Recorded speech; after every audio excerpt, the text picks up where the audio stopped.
लोकसभा चुनाव से ठीक पहले मोदी सरकार ने महात्मा गांधी राष्ट्रीय ग्रामीण रोजगार गारंटी योजना यानी मनरेगा के तहत मजदूरी बढ़ा दी है। केंद्र सरकार ने 3 से 10% तक मजदूरी में बढ़ोतरी की है। बदली हुई मजदूरी की दरें 1 अप्रैल से लागू हो जाएंगी। लेकिन इन सब के बीच बड़ा सवाल है कि क्या महंगाई के इस दौर में इस मामूली बढ़ोतरी से मजदूरों का गुजारा हो जाएगा। बताएंगे आपको केंद्र सरकार पर राज्यों का कितना बकाया है। साथ ही उस रिपोर्ट के बारे में भी बात करेंगे जो बताती है कि न्यूनतम मजदूरी कितनी होनी चाहिए। लेकिन उससे पहले एक अपील, अगर आप आरोप प्रत्यारोप से परे ठोस विमर्श वाली खबरें और वीडियो देखना चाहते हैं तो क्विंट का मेंबर बने। कैसे? वीडियो के डिस्क्रिप्शन में जाकर क्लिक करें। सरकार के नोटिफिकेशन के मुताबिक वित्त वर्ष 2024-25 के लिए सबसे ज्यादा मजदूरी में बढ़ोतरी गोवा में 34 रुपए मतलब 10.56% और कर्नाटक में 33 रुपए यानी 10.44% हुई है। आंध्र प्रदेश और तेलंगाना में 10.29% और छत्तीसगढ़ में 9.95% का इजाफा हुआ है। भारत में मनरेगा मजदूरी में औसत बढ़ोतरी 28 रुपए प्रतिदिन है। वित्त वर्ष 2024-25 के लिए औसत मजदूरी दर 267.32 रुपए प्रतिदिन से बढ़कर 285.47 रुपए प्रतिदिन हो गई है। सबसे ज्यादा मजदूरी हरियाणा में 374 रुपए और सबसे कम मजदूरी 234 रुपए अरुणाचल प्रदेश और नागालैंड में है। वहीं मध्य प्रदेश और छत्तीसगढ़ में लगभग 10% की वृद्धि देखी गई है। मौजूदा 221 रुपए से 243 रुपए प्रतिदिन। उत्तर प्रदेश और उत्तराखंड में सबसे कम 7 रुपए यानी 3% की ही बढ़ोतरी देखने को मिली।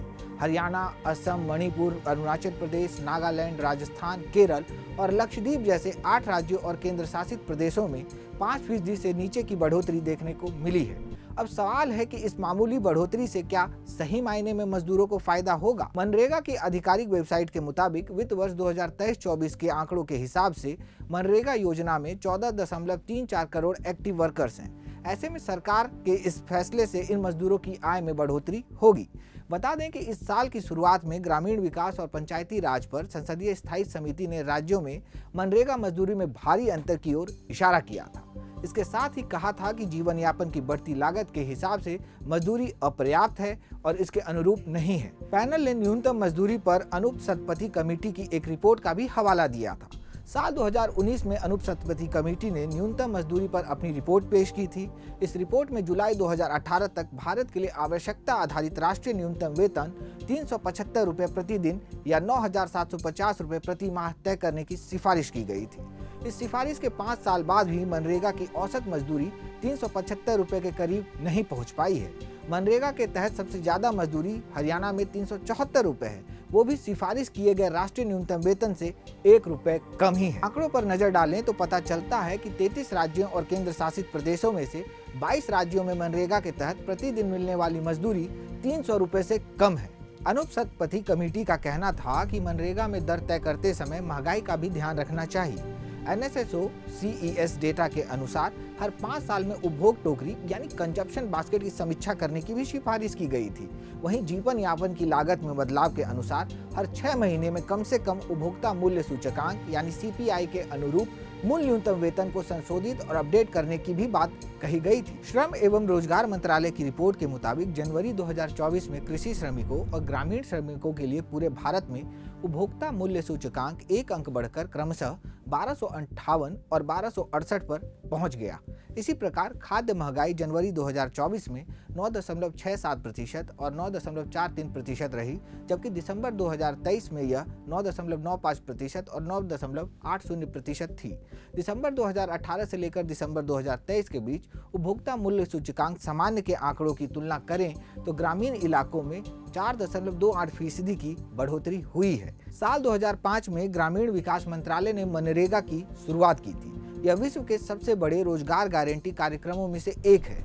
यह योजना ग्रामीण परिवार के वयस्क सदस्यों को प्रत्येक वित्तीय वर्ष में न्यूनतम 100 दिनों के रोजगार की कानूनी गारंटी प्रदान करता है। लेकिन सवाल है कि क्या मजदूरों को 100 दिन का रोजगार मिलता है? मनरेगा की वेबसाइट पर मौजूद आंकड़ों के मुताबिक वित्त वर्ष 2023-24 में प्रति परिवार औसतन 51.68 दिन का ही रोजगार उपलब्ध कराया जा सका।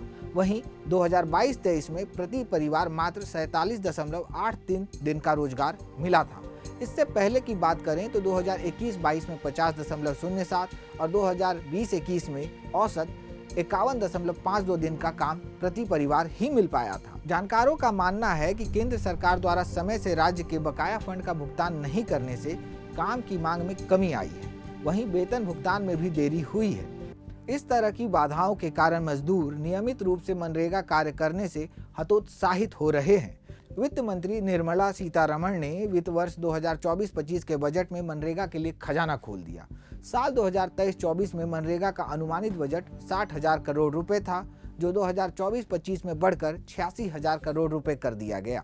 लेकिन इसके बावजूद केंद्र सरकार पर राज्यों का हजारों करोड़ रुपए का बकाया है। पिछले साल शीत सत्र के दौरान संसद में सरकार की ओर से पेश किए गए जवाब के मुताबिक 29 नवंबर 2023 तक राज्यों और केंद्र शासित प्रदेशों का कुल बकाया 6,960 करोड़ रुपए था। इसमें से 2,020 करोड़ रुपए वेतन पर और 4,939 करोड़ रुपए सामग्री का बकाया है। सबसे ज्यादा बकाया उत्तर प्रदेश का 1247 करोड़ रुपए है। वहीं दूसरे नंबर पर राजस्थान है, जिसका 688 करोड़ रुपए, और तीसरे नंबर पर कर्नाटक का 540 करोड़ रुपए पेंडिंग है। टॉप 10 राज्यों का कुल बकाया करीब 5,196 करोड़ रुपए है। सभी राज्यों में से गोवा का बकाया लगभग 23.5 लाख रुपए है। वहीं दादरा, नगर हवेली और दमन दीव का एक भी रुपया बकाया नहीं है। ये रहा मनरेगा का पूरा हिसाब किताब। देश दुनिया की अन्य खबरों के लिए जुड़े रहिए क्विंट हिंदी के साथ।